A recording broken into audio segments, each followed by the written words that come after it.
Subscribe करें सेहत ज़िंदगी चैनल को और बेल आइकन पर क्लिक करें ताकि आपको हर नई वीडियो मिले सबसे पहले।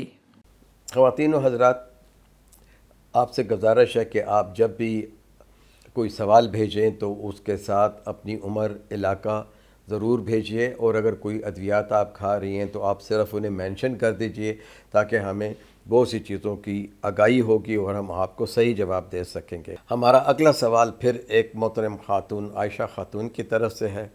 वो कहती हैं कि उनकी रैंडम शुगर यानी खाने की बाद की जो शुगर है वो 300 से 400 यानी 350 या 375 तक रहती है, और खाली पेट जो होती है नाश्ते से पहले वो जो है 295 290 तक होती है।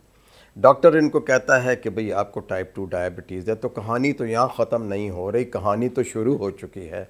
ख़तरनाक किस्म का टाइप 2 डायबिटीज़ है इनको। अब हमारे पुराने प्रोग्राम देख लीजिए डायबिटीज़ के ऊपर। सबसे पहले तो इनका वज़न जो है वो आइडियल होना चाहिए।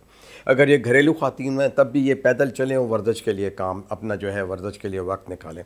ग़िज़ाओं में शक्कर का, चीनी का, गुड़ का और बहुत ज़्यादा मीठे का इस्तेमाल न करें। बेकरी आइटम्स को छोड़ दें।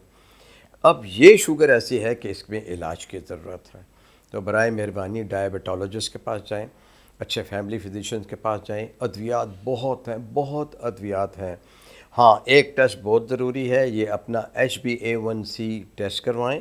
HbA1c, जिसमें कि हम 3 महीनों का शुगर का औसत देखते हैं। ये हमें दोबारा लिख भेजें, इंशाअल्लाह ताला हम इनको बहुत सा अच्छा इलाज तजवीज़ करेंगे।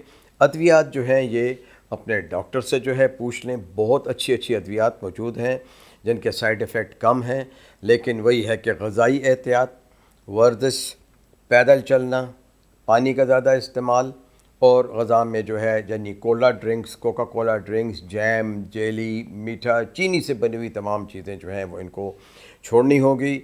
उम्र भी लिख के हमें भेजें, ब्लड प्रेशर भी लिख के भेजें, और अपने खून में जो चर्बी की मिकदार है जिसे हम लिपिड प्रोफाइल कहते हैं। एक टेस्ट आपको पता है HbA1c, दूसरा है लिपिड प्रोफाइल। ये दोनों टेस्ट जो है आप जो है करवा के हमें दोबारा लिखिए। और इसका इलाज मौत नहीं है, इलाज मौत में नहीं है, बल्कि ना इलाज करने से आप मौत के मुंह में जा सकती हैं। फालिज हो सकता है, हार्ट अटैक हो सकता है, पैरों की रगें बंद हो सकती हैं, और ब्लाइंडनेस यानी आपकी नज़र जो है जा सकती है। तो बराए मेहरबानी इसका इदराक करें, इसको समझने की कोशिश करें, और इस किस्म के सवाल जो हैं ये इस तरह के सवाल ना भेजिए, बल्कि ये तो एक सवाल नहीं है, ये तो आपने एक टेस्ट लिख दिया कि भाई मुझे बताएं कि मैं क्या करूं। इसके लिए आपको क्लिनिक आना होगा। कुआं जो है वो प्यासे के पास नहीं जाता, प्यासा जो है कुएं के पास जाता है।